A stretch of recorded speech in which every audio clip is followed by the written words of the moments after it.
행복한 하루를 여는 아침 묵상, 오늘 2월 20일 월요일 아침입니다. 전도서 11장을 읽고 묵상하겠습니다. 너는 내 떡을 물에 던져라. 여러 날 후에 도로 찾으리라. 7배에나 8배에 나누어 줄지어다. 무슨 재앙이 땅에 임할는지 내가 알지 못함이니라. 구름에 비가 가득하면 땅에 쏟아지며 나무가 나무로나 북으로나 쓰러지면 그 쓰러진 곳에 그냥 있으리라. 풍세를 살펴보는 자는 파종하지 못할 것이요 구름만 바라보는 자는 거두지 못하리라. 바람의 길이 어떠함과 아이벤 자의 태에서 뼈가 어떻게 자라는지를 내가 알지 못함같이 만사를 성취하시는 하나님의 일을 내가 알지 못하느니라. 너는 아침에 씨를 뿌리고 저녁에도 손을 놓지 말라. 이것이 잘 됐는지 저것이 잘 됐는지 혹 둘이 다 잘 됐는지 알지 못함이니라. 빛은 실로 아름다운 것이라 눈으로 해를 보는 것이 즐거운 일이로다. 사람이 여러 해를 살며 항상 즐거워할지로다. 그러나 캄캄할 날들이 많으리니 그날들을 생각할지로다. 다가올 일은 다 헛되도다. 청년이여 내 어린 때를 즐거워하며 내 청년의 날들을 마음에 기뻐하여 마음에 원하는 길들과 내 눈이 보는 대로 행하라. 그러나 하나님이 이 모든 일로 말미암아 너를 심판하실 줄 알라. 그런즉 근심이 내 마음에서 떠나게 하며 악이 내 몸에서 물러가게 하라. 어릴 때와 검은 머리의 시절이 다 헛되니라. 아멘. 부지런히 경배한다면 이라는 제목으로 오늘 묵상하겠습니다. 6절 요절입니다. 아침에 씨를 뿌리고 저녁에도 부지런히 일하여라. 어떤 것이 잘 될지, 이것이 잘 될지, 저것이 잘 될지, 아니면 둘 다 잘 될지를 알 수 없기 때문이다. 전도자가 추천하는 지혜로운 일상의 삶은 무슨 전문가인 것처럼 하거나 무슨 주의자처럼 살거나 하는 것은 아닙니다. 그동안도 보았지만 전도자는 극단적인 열정으로 어떤 경험 또는 신념 같은데 빠지는 것을 그다지 지혜롭게 여기지 않습니다. 더욱이 그걸 일반화해서 누군가에게 강요하듯 하는 것은 악하고 어리석게 보고 있죠. 오늘 2절도 보니까 투자를 할 때에도 한 군데에 올인하지 말라 하죠. 이 세상에서 내가 무슨 재난을 만날지 모르니 투자할 때에는 7이나 8로 나누어 하여라 그럽니다. 그렇다고 해서 전도자가 가만히 있다가 남들 하는 거 보면서 지내다가 중간만 하자 하듯이 살아가는 자세를 지혜롭다고 추천하는 것처럼 그렇게 오해하면 안 됩니다. 오히려 그 반대죠. 전도자는 열심을 내어서 해야 할 일을 시도하라고 권합니다. 확신할 수 없는 세상일수록 불확실한 세상일수록 오히려 더 그렇게 하라 하고 권면하죠.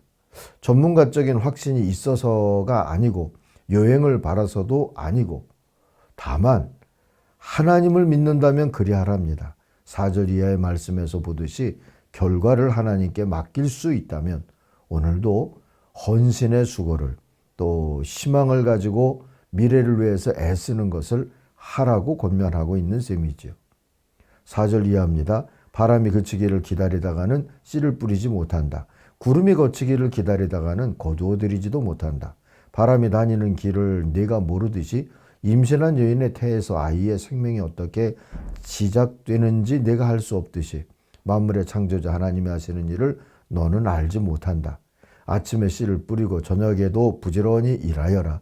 어떤 것이 잘 될지, 이것이 잘 될지, 저것이 잘 될지, 아니면 둘 다 잘 될지를 알 수 없기 때문이다. 그랬어요. 자, 이런 삶의 자세는 신앙의 자세로도 이어져야만 합니다. 전도자가 젊은이들에게 추천해주는 삶의 모습을 보세요. 하나님이 주신 맑은 날에는 흐린 날 걱정하느라고 세월을 낭비하지 말라 합니다. 맑은 날엔 맑은 대로 즐거워하라는 거죠. 그리고 흐린 날엔 그것이 실패인 듯 주님의 자비가 사라진 듯 낙담하지 말고 그런 날대로 주님과 동행하기를 힘쓰라는 겁니다.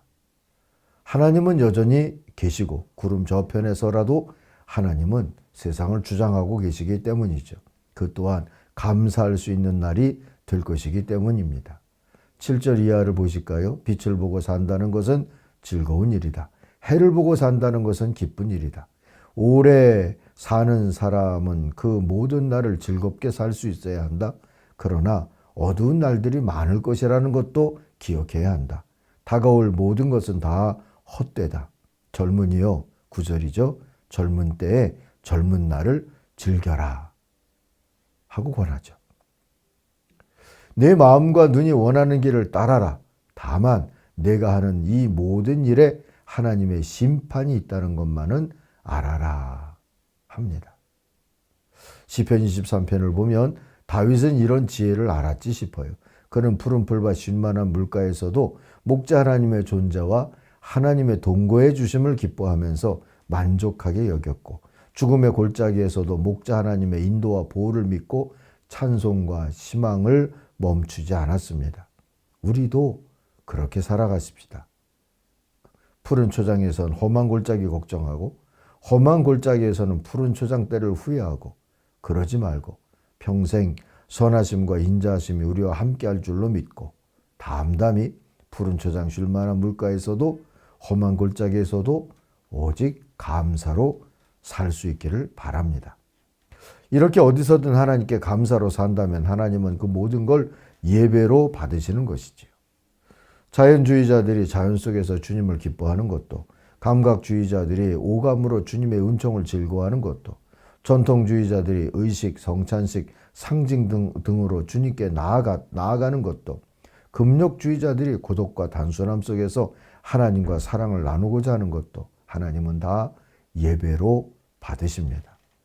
행동주의자들이 악과 맞서고 불의와 싸우면서 더 나은 세상을 소망하며 주님의 사랑을 전하는 것도, 박애주의자들이 가난한 이를 섬기면서 그들의 필요를 긍휼로 채워주는 것도 주님은 역시 예배로 받으시죠. 열성적인 사람들이 찬양을 통해, 묵상하는 사람들이 기도를 통해, 지식인들이 공부함을 통해 하나님을 사랑하겠다 할 때에도 하나님은 기뻐하십니다. 방법은 아무런 어떻겠습니까? 하나님은 방법보다 마음을 보시지 않습니까? 사무엘상 16장 7절에 보니까 사무엘이 이새의 아들 그 중에 장자에게 기름을 부으려고 했을 때 주님이 사무엘에게 이렇게 말씀하시죠. 너는 그의 준수한 겉모습과 큰 키만 보아서는 안 된다. 그는 내가 세운 사람이 아니다. 나는 사람이 판단하는 것처럼 그렇게 판단하지 않는다. 사람은 겉모습만을 따라 판단하지만 나 주는 중심을 본다. 그러니 여러분, 겉모습에 너무 치중하지 마시고 남의 겉모습에 너무 간섭하거나 시험 들지 마십시다. 오직 중심을 보시는 하나님 앞에 우리의 중심도 저들의 중심도 온전하기를 바라며 기도하면 되지 않겠습니까?